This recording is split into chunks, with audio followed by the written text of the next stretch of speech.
Good morning, students. Let's continue our next chapter, chapter number 2.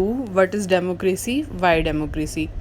So, let's have a look of the overview that is given here.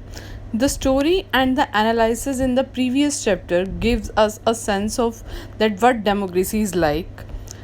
In the previous lesson we have discussed about that how countries have struggled for the democracies. So in this lesson we are going to read that what is democracy and why it is necessary for us.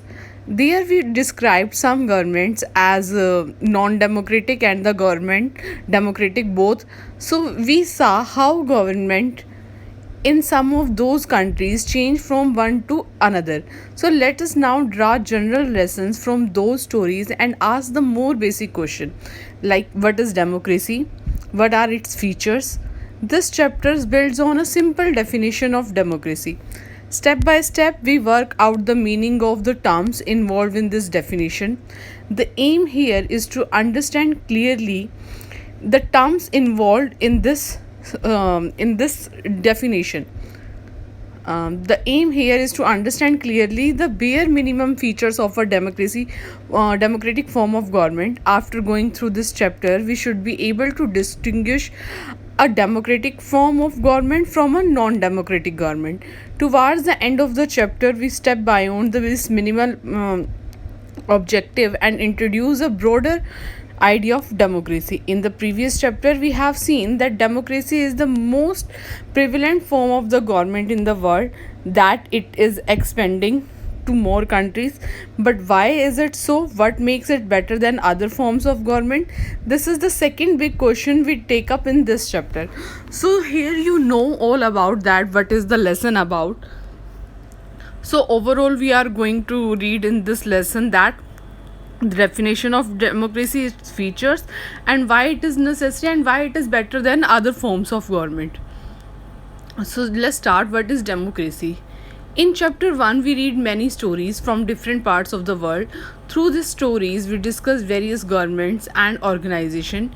We call some of these democracies, others were described as non-democracies. Can you recall for each of these countries something about the governments that were described as democracies? Chile before and after Pinochet's rule, Poland after the fall of communist rule, Ghana in the early period of the Nkrumah's government. This you all have stories. These are the stories which you have done in the previous lesson. So what do you think is common to them? Why do we club all them together the label of democracy? What is it that distinguishes these governments from Pinochet's rule in Chile, communist rule in the Poland, or the later period of Nkrumah's rules in Ghana? So what do these governments have common with the military rule in the Myanmar? Why do we say that these governments are not democratic? So this is all the questions about the previous lesson. If you have done that, you can answer it very well, that what is the difference between in these all and what is the common in this.